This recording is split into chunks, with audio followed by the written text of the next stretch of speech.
끊임없이 한국말스럽게 생긴 거를 영어로 옮기려고 누가 잘하기 대회하면 영어는 영원히 못한다. 하나로 다 퉁치는 연습을 해야 된다. 형용사를 하나를 가지고 100군데 쓰는 연습을 해놓으면 이제 혈이 뚫린다. 그거를 빨리 깨닫는 자가 이기는 자입니다. 양으로 승부할 때가 아니에요. 어휘에 대해서, 단어 공부에 대해서 한번 얘기를 해보겠습니다. 우리 학창시절에는 단어 많이 외우죠. 그러니까 크게 두 가지로 보시면 될 것 같아요. 스피킹 관점에서 한번 보면 small set of words라고 그래요. 아주 작은 단어 셋, 덩이들, 군체들이 있어요. 이걸로 다 표현할 수 있습니다. 웬만한 건 다 할 수 있어요. 그런데 IELTS 시험을 본다? 또 회사에서 중요한 내가 증권사 근무해서 요즘 반도체 현황 같은 거를 보고서 같은 걸 읽는다 이러면은 단어 실력이 많이 필요합니다. 왜냐하면은 단어가 모국어일 때는 단어를 몰라도 게싱이 다 가능한 경우가 많대요. 너무 편하니까 그 언어가 보나마나 이런 뜻이지. 근데 외국어일수록 또 영어에 대해서 실력이 딸리면 딸릴수록 어떤 지문 한 페이지에 있는 모든 단어를 다 알아야 해석이 가능한 경우가 생겨요. 그래서 크게 투 트랙으로 보셔야 돼. 스피킹 나는 웬만큼 잘하는 게 목표다 하는 사람은 이제부터 단어를 너무 집착할 필요가 없다. 하지만은 어려운 글들이라든지 시험을 쳐야 된다는 사람은 단어를 불가피하게 외울 수밖에 없습니다. 자, 그러면 이제 두 가지 관점에서 말씀드릴 텐데 오늘 이제 핵심 주제는 뭐냐 하면 제가 제가 영어 공부하면서 또 학생들하고 영어 공부하면서 느낀 거는 한국 사람들이 가장 단조롭게 쓰는 영어 단어 품사가 하나가 있습니다. 뭐냐 하면 형용사입니다. 그 다음에 부사입니다. 이 두 가지를 우리는 매우 제한적으로 쓰고 솔직히 서너 가지밖에 못 쓴다고 해도 과언이 아니야. 좀 과장하자면 좋은 거 good, 나쁜 거 bad, 진짜 안 좋으면 terrible, 정말 좋으면 great. 이거에서 더 이상 벗어나지 못하는 걸 볼 수 있어요. 맛있으면 delicious, 그 정도? 아름다움은 beautiful, 잘생겼으면 good looking 정도에서 머물러 있습니다. 진짜입니다. 형용사를 가장 다채롭게 못 써요. 여기서 다채롭게라는 건 뭐냐? 형용사를 100개, 1000개를 많이 써야 된다는 얘기입니까? 아니면은 하나의 형용사로 500군데 쓰는 연습을 해야 된다는 얘기입니까? 후자죠. 오늘 수업은 어쩌면 모든 맥락에서 한국말이 영어 단어 생김새를 영어로 옮기지 말자. 그걸 하기 위해서는 이런 연습이 필요하다는 큰 줄기를 가지고 제가 설명하고 있는 거예요. 자, 어떤 게 있느냐? 수도 없이 많겠죠, 이런 게. 한 300개 있다고 칠게요. 근데 그 중에서 한 5개를 골라봤어요. 첫 번째, quick. 두 번째, busy. 세 번째, right. 네 번째, tight. 다섯 번째, brief. 이 5가지를 한번 준비해 봤습니다. 그 중에서 가장 많이 쓰는 건 quick, busy, right고요. 그 다음에 빈도수가 조금 떨어지는 게 tight나 brief 같은 걸 겁니다. 근데 이런 것만 잘 써도 해결되는 게 되게 많아요. 특히 busy 같은 경우에. 그런데 우리는 건건이 다른 단어를 집어넣으려고 하기 때문에 스피킹이 느려지고 자꾸 막힌다 이런 느낌을 받습니다. 첫 번째, 여러분 quick 같은 경우도 빠른 이렇게 외워서는 안 돼. 쌤 빠른 맞잖아요. 왜 안 돼요? 맞긴 맞는데 그렇게 앞뒤 아무것도 없이 외워서는 쓸 수가 없잖아요. 한국 사람들은 quick도 형용사로 쓰는 건 나 본 적이 없다. 다 quickly라고 그래 그냥. 부사로밖에 안 써. Really quickly 이렇게. 그렇게밖에 안 써. 나도 그랬어. 방법이 없는데 도저히 생각이 안 나. 근데 봐세요. 얼른 질문 하나 할게요, 쌤. 저한테 해보세요. 지금 오늘 마쳐야 돼. 오늘 스튜디오 6시에 문 닫는데 얼른 질문할게요. I have a quick question. quick question을 못 쓰는 사람이 너무 많다니까? 어떻게 할까, 그러면? 빨리 질문할게요. I want to ask. I wanna ask quickly. 엄청 빠르게 질문해야 돼. 근데 뉘앙스가 좀 다른 것 같아. 둘 다 맞는 영어지만. 진짜 빠르게 할 것인가? 간단하게 질문 하나 하겠다는 게 의도인데 이게 도대체 되게 이상하게 되는 거야. 그 다음 제가 지금 촬영하고 있잖아요. 촬영하고 있는데 지금 쉬는 시간도 아니야. 근데 제가 좀 한시 좀 급해가지고 빨리 갔다 올게요. 이러면 제가 옛날에 뭐라고 그랬죠? 항상 단어를 다 옮기려고 그랬어. 빨리 갔다 올게. I will go to the bathroom and come back really. 이렇게 말했단 말이야. 진짜 약간 오버 살짝 해서 I will make it quick 이라고 그래. make it quick이라는 게 얼른 하고 올게요, 얼른 갔다 올게요 라는 말이거든요. 그러니까 quick도 이렇게 많이 쓰입니다. 이거는 그냥 조금 빙산의 일각이 불과해요. 그 다음 제가 아까 전에 한국말에도 전차 있어요 라고 하니까 우리 팀장님이 금방 하나 찾아볼게요, 금방 찾아볼게요 이런 것도 do a quick search 이렇게 해버리는데 우리는 어떻게 하냐면 I will search. 먼저 해. 그리고 빨리 이렇게 하는데 사실 그대로 quickly는 쓰긴 쓰겠네. 그러네. 그렇게 하는 거야. 퀵입니다. 그 외에도 퀵은 진짜 많죠. 그럼 이제 퀴즈를 한번 드려볼게요. 요즘 성수동 사람 엄청 많다. 이러면 어떻게 할까? 많은 학생들이. 어려운 영어라는 사람은 compared to the past, you know, 성수 has become popular and more crowded and a lot of people, you know, 이렇게 영어를 길게 하는 거야. 이게 자꾸 주저리 영어가 되는 거야. 근데 아주 압축적으로 한 문장을 짧게 이 형용사만 주구장창 쓰면 어떻게 된다? busy입니다. 그래서 성수 is busier these days. 게임 끝납니다. 그러면 성수가 요즘 예전보다 더 바빠졌다라는 말인데 훨씬 사람이 많아졌다는 뜻입니다. busy를 바쁜이라고 외우기 시킨 결과 못 쓰게 되는 것이죠. 이제 느낌 오죠? 그래서 어떤 한 분이 사람 많은 거리를 busy street라고 지금 얘기를 하네요. 그러면 마포에 있는 저희 동네 카페가 4층짜리 건물 4스토리 빌딩인데 사람이 낮에는 좀 한적해. 근데 5시 이후 되면 사람 엄청 많아. 이러면 또 여러분 오늘 진짜 중요한 수예요 사실은. 여러분 얼마나 감을 가지고 갈지 모르겠지만 저도 늘 어떤 영어를 해왔느냐. Yeah, you know, in the afternoon there are not many people at the cafe, but you know, after 5, a lot of people visit there. And 이렇게 영어를 해왔어 계속. 근데 원어민 어떻게 하냐? The 카페가 gets busy after 5. 이렇게 얘기를 합니다. 그러니까 busy를 바쁜이라고만 알고 있으면은 절대 쓸 수 없는 거야. 5시 넘으면 사람 많이 온다 거기. 이렇게 할 수 있어야 돼. 그러니까 형용사 구사력을 높여놓으면 영어가 상당히 쉬워진다는 걸 제가 어느 순간 깨닫기 시작한 게 대표적인 게 busy입니다. busy 하나가 너무 쓸 일이 많다는 거죠. 또 보세요. 어떻게 요번에 그 주말에는 어땠어요 하니까 엄청 바빴다. 요럴 때만 딱 쓸 수 있는 거거든 우리가. 왜? 한국말로 바쁘다가 생각나니까 busy를 쓸 수 있는 거야. 그래서 우리가 영어를 잘하는 사람은 아니면 we had a busy weekend 이렇게 얘기하는 거야. 느낌 오시죠? 그래서 이 busy 하나가 저에게 많은 것을 생각하게 해줬다. 자 그러면 여러분 이 표현을 아시는가 모르겠네. 저는 20대 때 영어 회화책에서 배운 표현이에요. 시사에서 나온 책입니다. 아직 기억납니다. 통화 중이다 하는 표현을 busy라고 그러는 거예요. The line is busy 이런 식으로. 여러분도 들어보시지 않았습니까? 그럴 때 바쁘다는 얘기죠. 그럴 때도 예를 들어 어디 전화 강복김밥집에 계속 전화하는데 안 받네. 이런 것도 이런 하나 가지고 많이 쓰는 사람은 I keep calling but it's busy라고 해버려. 그러니까 busy가 이렇게 많이 쓴다는 걸 한번 보여주고 싶었고 이제 여기서 이제 중요한 게 드디어 나옵니다. 여러분 올바른 아니면 명사로 쓰이면 오른쪽 이게 무슨 단어죠? right죠. 맞다 틀리다가 뭐죠? right and wrong. 맞지 않습니까? 그렇게 해서 right를 잘 쓰는 걸 본 적이 없거든. 잘 보세요. 자, 이제 한번 right 어떻게 하는지. 어려워. 오늘은 right는 사실 어려워. 제가 오늘 뭐라고 하냐면 한국말 생긴 거를 자꾸 이건 영어로 뭐예요? 라는 습관을 버리라라고 제가 강요한다고 절대 부를 수가 없다. 제가 옛날에 EBS 모닝 스페셜을 5년 이상 들었는데 시청자들이 질문하는 코너가 있었습니다. 마지막에. 늘 아주 까다로운 한국말을 진행자에게 물으면 그 사람이 옆에 있는 원어민에게 설명해서 이게 영어로 대응어가 있냐 이렇게 묻는 코너였어요. 원어민 짜증 많이 냈던 기억이 납니다. 이미 그 공중파 방송으로 짜증이 느껴져. 맥락도 없이 이럴 거냐. 우리가 그렇게 물으면 답이 나오냐. 이게 아마 가장 이퀴벌런트일 겁니다. 이렇게 항상 답을 했어요. 그 이유가 뭐냐 하면 단어를 자꾸 그대로 옮기려고 하기 때문이죠. 근데 그게 불가피한 걸 극복하는 방법은 뭐냐? 오늘 지금 제가 접근하는 방법이에요. 이 형용사 하나 가지고 다채로운 example을 봐버리면은 바쁜에 얽매이지 않을 수 있기 때문에 영어가 쉬워진다. right예요. 잘 보세요. 야, 어떻게 카카오톡으로 그 남친하고 헤어지자 그러냐? 야, 그건 좀 아닌 것 같다. 아닌 것 같다가 영어로 뭐지? 또 교육방송 질문에 아닌 것 같다가 영어로 뭐예요? 답을 할 수가 없어. 도저히 할 수가 없어요. 그 다음 또 한번 보세요. 브룩스에서 신발 샀어. 뭔가 좀 약간 좀 불편한데?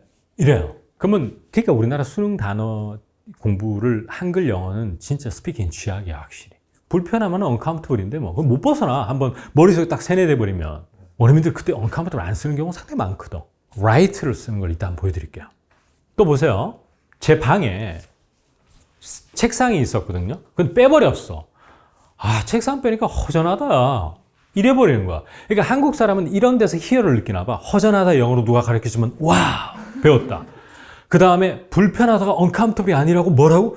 야 이런 데 포커스 맞추면 끝도 없어. 20년 영어 해봤자 맨날 제자리 걸음이고 영어 진짜 어렵네. 나 포기해야 되겠다. 영어 가성비 없어. 이런 얘기 나오는 이유가 바로 여기예요.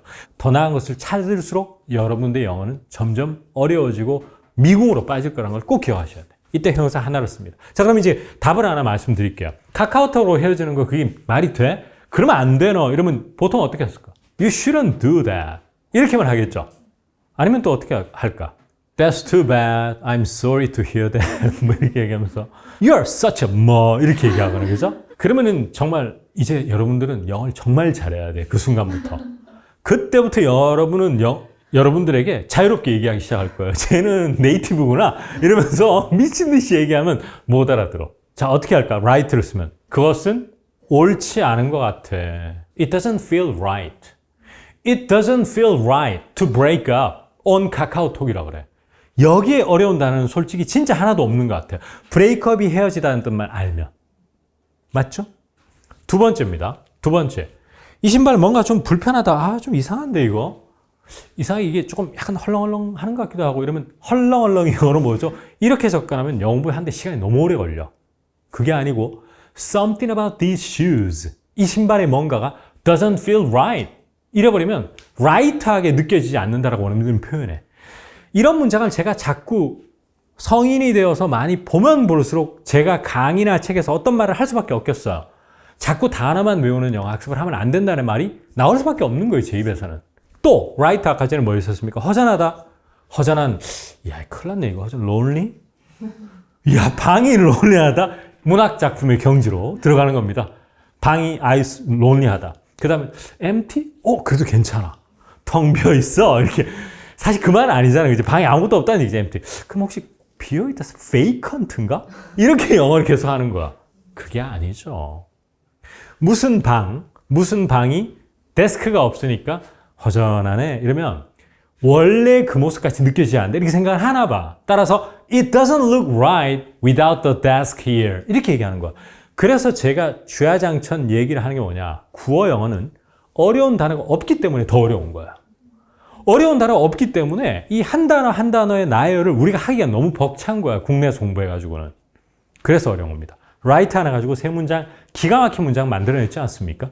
이거 질문 있는데요. 네. 그럼 right 그냥 제 생각에 예. 모든 부정적인 상황에서는 그냥 not right 하면 대충 다 맞겠네요. 그러니까 뭐 음식이 That's not right. 예, 옳지 않아. 뭐 음식에 뭐 맛이 없든지 충분히 가능할 것 같습니다. It doesn't taste 뭐 right라고 하면 충분히 알아들을 수 있습니다. 예, 그러니까 이분은 지금 어떤 맥락에서 저한테 질문을 하셨냐면, 아 그래? 그렇다면 요 공식을 내가 외워버려야 되겠구나. 그래서 딱 요대로 해야 되겠구나. 이걸 이제 알려고 하시는 겁니다. 근데 이제 사실은 이제 조금 시간이 걸리더라도 스토리를 30개 이걸 다 라이트가 쓰인 걸 보는 게 제일 좋지. 그런 측면에서는 요즘 클로드나 챗GPT나 이런 거는 대단하다고 봅니다. 왜냐하면 라이트가 두 개만 주는 거야, 이 예문을. 이런 similar meaning을 가진 거를 could you come up with multiple contexts? 여러 컨텍스트의 예문을 만들어줄 수 있으면 30개, 50개 만들어주거든. 그럼 눈으로 한번 쑥 훑기만 해도 확 다가옵니다. 그래서 사실 여러분들은 축복의 세상에 지금 살고 있기는 해요. 다만 이제 편리함이 최고의 효율을 보장하지 않는다는 것. 이거는 망고의 진리인 것 같습니다. 제가 살아보니까. 또 이분은 right는 주로 부정문에서 원래 그래야 되는데 그렇지 않다라는 의미로 쓰이나요? 라는 질문을 했는데 상당히 그런 일리 있는 말씀이라고 봅니다. 그 다음에 이제 또 하나 말씀드리겠습니다. 여러분, 끔찍한 이렇게 외우는 것도 옳지 않아. terrible, 끔찍한. 쓸 수가 없어. 언제밖에? 나 기분 더 뭐라 이렇게 할 때. I feel terrible 밖에 못 써. 근데 terrible이 그렇게 많습니까? 제가 사실은 terrible이 많이 놀랐던 건 솔직히 부사입니다. terribly, I'm terribly sorry 이렇게 얘기하는 거야. 이건 제가 20대 때 처음 들었던 영어입니다. 그때 terrible이 무지하게라는 뜻이라는 걸 처음 알았어. 그 제가 뭐라고 하냐면 한국 사람들이 형용사하고 부사를 하나를 여러 군데 못 쓰는 경향이 있어. terrible, 끔찍하게 이렇게만 외웠기 때문에. 그런데 형용사로 쓰일 때를 한번 보자고요, 우리. 제가 인강에서도 많이 공유했어, 사실 이거는. 걔 거짓말하면 티난다 이러면 제가 오늘 계속 줄기차게 하는 게 뭐죠? 끊임없이 한국말스럽게 생긴 거를 영어로 옮기려고 누가 잘하기 대회하면 영어는 영원히 못한다. 하나로 다 퉁치는 연습을 해야 된다. 그것이 문법 실력을 가지고 있어도 너무 좋고요. 아까 전에 과거가 좀 더 겸손하게 들린다는 것에서부터 이런 형용사 하나 가지고 BG 가지고 막 쓰고 terrible 가지고 막 쓰고 이 연습을 많이 해야 된다. 그러면 he's a terrible liar. 이렇게 얘기합니다. 그럼 걔 거짓말 잘 못한다는 얘기예요. 왜냐? liar, 거짓말쟁이인데 형편없는 거짓말쟁이기 때문에 그렇듯이 되는 것이죠. 그럼 또 하나 마찬가지예요.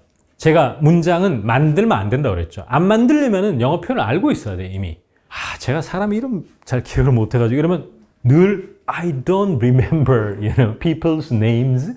우리는 저도 옛날에는 이 증상이 무지하게 심했어. 그래서 제가 여러분들에게 자신 있다는 게 뭐냐? 내가 그걸 여러분들보다 더 많이 해봤기 때문에 저는 한 단어도 안 빠지고 다 영작을 해서 그런 식으로 원어민한테 얘기했다니까. 사람 이름이니까 people 꼭 있어야 되겠구나. people's 이름이니까 names 기억 못하니까 remember 혹은 forget. 오케이 이런 식으로 영작해서 영어를 했던 거야. 그래서 I always forget people's names. Your name also 이렇게 영어를 하고 그 다음에 이번에는 달리 해봐야지. I can't remember people's names 이렇게 영어를 해. 근데 원어민이 이렇게 I'm terrible with names 이러는 거야.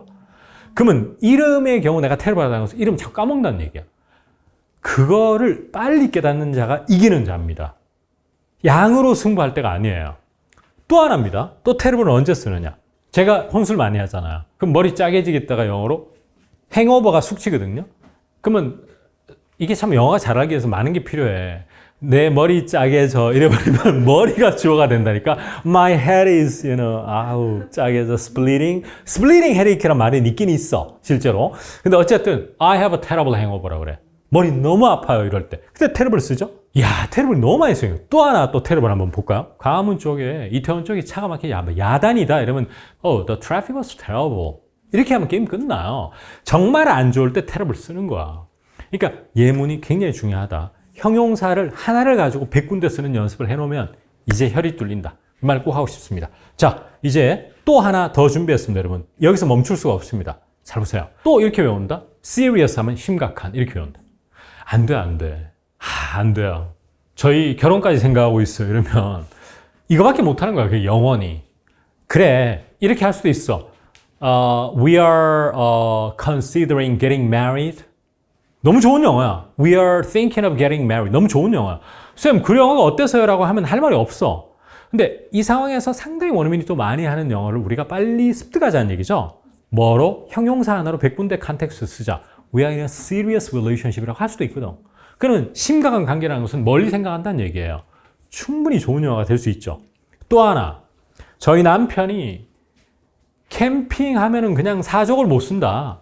남편이 캠핑에 진심이다 이런 말 하죠. 그럼 he's a serious camper 이렇게 얘기하는 거예요. 그럼 serious가 심각한이라고 외우면 절대 쓸 수가 없는 거예요. 그게 바로 serious였고요. 자, 이거를 공유하지 않을 수가 없습니다. tight라고 하면 어떤 이미지가 떠오르세요? tight하다. 경기가 tight하다. 그죠? 스케줄이 tight하다. 예산이 tight하다. 이렇게 얘기하죠. 그 외에는 어떻게 바지가 좀 tight하다. 쫄린다는 얘기죠. 이 tight 하나도 미국 영어라는 언어에서 그 뜻이 와버렸는지 어떻게 얼추 다 맞아요. 그죠? 예산이 타이트하다, 일정이 촉박하다, 다 맞아. 그런데 타이트를 쓰는 거 한번 쭉 볼게요. 이 김재우 영화백에 있어. 요즘 제가 좀 이렇게 형편이 좀 빡빡하고 좀 그러네요. 이러면 이런 표현을 모르면은 I don't have enough money밖에 못 쓴다? 나 충분한 돈이 없어. 이렇게 얘기해야 돼. 한국말을 생각하면 웃겨. 그지? 내가 요즘 돈이 좀 그래서 오늘 회식비 네가 좀 내면 안 되겠냐? 이렇게 얘기하면 I don't have enough money, so will you pay? 이렇게 얘기해. 그러니까 그렇게 얘기하고 소통된다고 자꾸 얘기하면 안 돼. 한 번 옮기면 웃긴다니까. 나 충분한 돈이 없어. 네가 낼래? 이거 뭔 말이냐고. 사실 내가 조금 다음 달에 저거 하는 게 있어가지고 오늘 네가 좀 어떻게 내줬으면 좋겠다. 이렇게라도 얘기해야지. 그러면 어떻게 한다? Money is a bit tight. Money is a bit tight라고 그래. 그러면 돈이 딸린다는, 팍팍하다는 얘기죠. 그 다음 또 봐봐. 제가 회사 근무할 때 맨날 얘기했어요. 공기가 촉박하다 이래. 공기가 촉박하다. 공기 촉박, 이거 큰일 났네. 이거 short 해야 되나? We are busy 이렇게 해야 되나? 아니면은 공기 is coming up 이렇게 deadline is coming up. 마감 시간 다 됐다 얘들아. 이렇게 상무님이 또 We are on a tight schedule. 굉장히 스케줄이 타이트하다는 얘기예요. 그 그 다음에 예산도 굉장히 넉넉하지 못하다 이런 거는 다 타이트로 할 수 있어. 그러면 we are on a tight budget. We are on a tight budget. 이런 형용사에 대한 구사력을 높여야 된다라는 말을 안 할 수가 없다. 이 말이 오늘 제가 하는 말입니다. 그럼 마지막 응용 연습하면서 질문 하나 받고 오늘 마칠 텐데요. 자, 원어민들에게 여러분들 밤 11시에 친한 대리에게 카톡을 한번 보내십시오. 영어 질문이 생겼어. 야, 진짜 방해해서 미안한데 해볼까? 늘 우리는 really만 했어요. I'm really sorry. 이렇게. 이제는 I'm terribly sorry to bother you. 해볼까? I'm terribly sorry to bother you. 할 수 있어야 된다는 얘기죠. 느낌이 확 달라. really하고. 정말 너무너무 미안한데 이 느낌이 확 살아. 그게 오늘 제가 강조하는 부사 형용사인 겁니다. 그 외에도 사실 말하자면 한도 끝도 없어요. 한도 끝도 없고 진짜 많아. 형용사 부사가 딱 쓰는 몇백 가지 가지고 진짜 많이 쓰는 것들이. 브리프는 아예 못 써. 제가 이때까지 브리프 잘 쓰는 항상 본 적이 없어요. 근데 제가 브리프 강렬하게 제가 뭐냐면은 결국에는 리얼 라이프 상황 속에서 듣는 만큼 오래 가는 건 없다. 저하고 같이 작업을 했던 외국인 여자가 어떤 한국 남자하고 만났대요, 옛날에. 근데 잠깐 만났다고 그러더라고. We dated briefly 라고 하는 거야. 그게 바로 브리프인 거야. 짧게, 잠깐. 짧은 기간을 브리프라고 그래요, 원어민들은. 느낌 오시죠? 그래야지만 이제 나 브리프 알겠다 싶지. 사전에 잠깐의 짧은 기간을 이렇게 백날 외워봤자 브리프가 뭔 말인지 잘 모르겠어, 나는. 그 다음에 또 하나가 우리 회의 같은 거 할 때 김 과장 조금 짧게 좀 해달라면 여러 가지 표현을 많이 써요.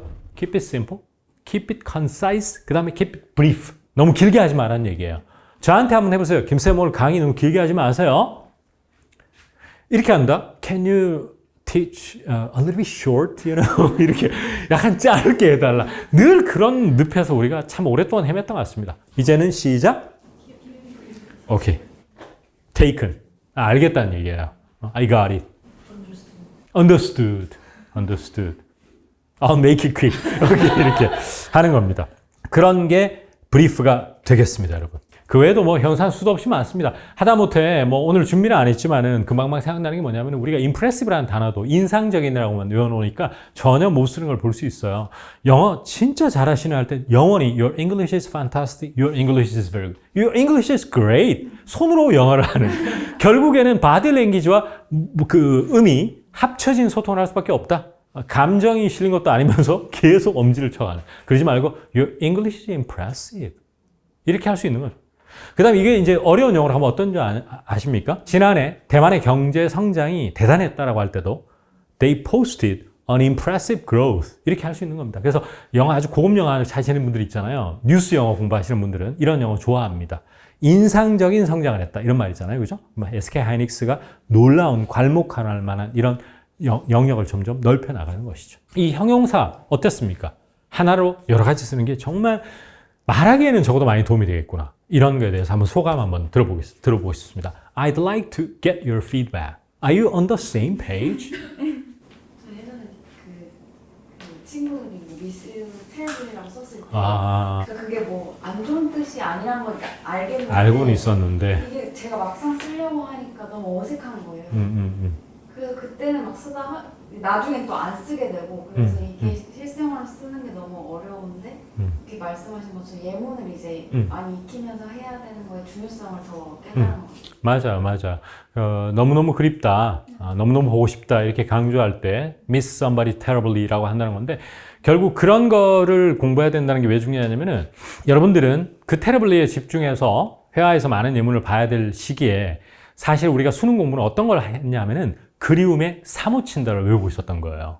끊임없이 사무치다 이거를 강요한 겁니다. 아이들에게.